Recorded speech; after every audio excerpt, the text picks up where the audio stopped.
சற்று முன் கிடைக்கப்பெற்ற மிக மிக முக்கியமான செய்தி ஒன்று வெளியாகியிருக்கு. அதாவது பாஜக தலைவர் அண்ணாமலை அவர்களுக்கு ஆளுநர் பதவியா? பாஜக எடுத்த அதிரடி முடிவு. அண்ணாமலைக்கு ஆளுநர் பதவி கொடுக்கப்பட்டதா? இதை பற்றின தொகுப்பு தான் இந்த வீடியோவில் நம்ம பார்க்க போகிறோம். ஆரம்ப காலத்தில் பாஜகவோட வாக்கு சதவீதம் நோட்டாவுக்கு சமமானது என திமுகவால் சொல்லப்பட்டு வந்தது. அதைத் தொடர்ந்து அண்ணாமலை பாஜகவின் தலைவராக பொறுப்பேற்றதிலிருந்து தொடர்ந்து பாஜகவின் செயல்களையும் பாஜகவின் கொள்கைகளையும் ஒரு கிராமங்களாக ஒரு ஊர்களாக சென்று அந்த பரப்புரையை செய்து பாஜகவின் நோக்கம் என்ன என்பதை குறித்து அண்ணாமலை பரப்புரை செய்து பாஜக அப்படி என்றால் என்ன, தமிழகத்தில் பாஜக என்ன செய்யும் என்பதை வெளிப்படையாக கூறியிருந்தார். தொடர்ந்து பாஜகவுக்கு பல நன்மைகளை செய்து வந்திருந்தார் அண்ணாமலை. கடைசியாக அவரது பதவிக்காலம் முடிவடைந்த பிறகு அவர் அரசியலிலிருந்து விலக்கப்பட்டு விட்டார் என திமுக தொடர்ந்து அவர் மீது குற்றச்சாட்டுகள் கூறிக்கொண்டுதான் வந்து கொண்டிருக்கின்றனர்.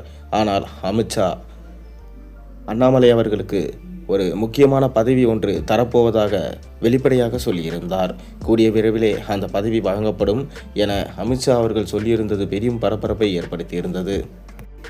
சமீபத்தில் கூட பூத் கமிட்டியின் மீட்டிங்கின் போது அமித்ஷா அவர்கள், நாங்கள் அண்ணாமலையை ஓரம் கட்டவில்லை, அவர்களுக்கு முக்கியமான பதவி ஒன்று தரப்பட இருக்கிறது, முக்கியமாக பார்த்திங்கன்னா நாகாலாந்து ஆளுநர் பதவி அண்ணாமலைக்கு வழங்கப்பட இருப்பதாக அமித்ஷா அவர்கள் கூறியிருந்தார். மேலும் தனக்கு ஆளுநர் பதவி எல்லாம் வேண்டாம் என்று அண்ணாமலை முடிவு செய்திருப்பதாக தகவல்கள் வந்த வண்ணம் இருக்கிறது. ஆனாலும் ஆளுநர் பதவி மட்டுமில்லாமல் எந்த விதமான பதவியாக இருந்தாலும் சரி, உங்களுக்காக ஒரு தனி இடம் காத்து கொண்டே தான் இருக்கும் என அமித்ஷா தொடர்ந்து சொல்லி கொண்டு வந்திருக்கிறார். ஆனாலும் பார்த்தீங்கன்னா அண்ணாமலை என்ன சொல்லியிருக்காருன்னா, நான் பாஜகவின் கொள்கைகளை பரப்பி வந்துள்ளேன். வருகிற 2026 சட்டமன்ற தேர்தலில் பாஜக பல இடங்களை வெற்றி பெற்றாலும் சரி, நான் தலைவனாக இருந்தாலும் சரி, இல்லை என்றாலும் சரி, எனக்கு அதை பற்றி கவலை இல்லை. நான் ஒரு தொண்டனாகவே இருக்க ஆசைப்படுகிறேன். நான் பாஜகவில் எப்போதும் ஒரு தொண்டனாக இருந்து பாஜகவை முன்னேற்ற முயற்சி செய்வேன்.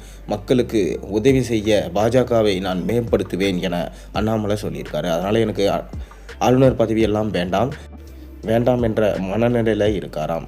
ஆனாலும் ஆளுநர் பதவி அவருக்கு தரப்பட்டால் கண்டிப்பாக திமுகவுக்கு மிக பெரும் ஆபத்தாக தான் இருக்கும். அதனால்தான் அண்ணாமலையை ஆளுநர் பதவி ஏற்கக்கூடாது என தொடர்ந்து ஸ்டாலின் அவர்கள் சொல்லி கொண்டு வந்திருக்கிறார். அதற்கான பல திட்டங்களையும் தீட்டிக் கொண்டிருக்கிறார். பொறுத்திருந்து பார்ப்போம். நீங்கள் அண்ணாமலை ஆளுநர் பதவி ஏற்றா வருகிற சட்டமன்ற தேர்தலில் எவ்வாறு அது தாக்கத்தை ஏற்படுத்தும் என்பதை மறக்காம கீழே கமெண்ட்டில் வாயில சொல்லுங்கள்.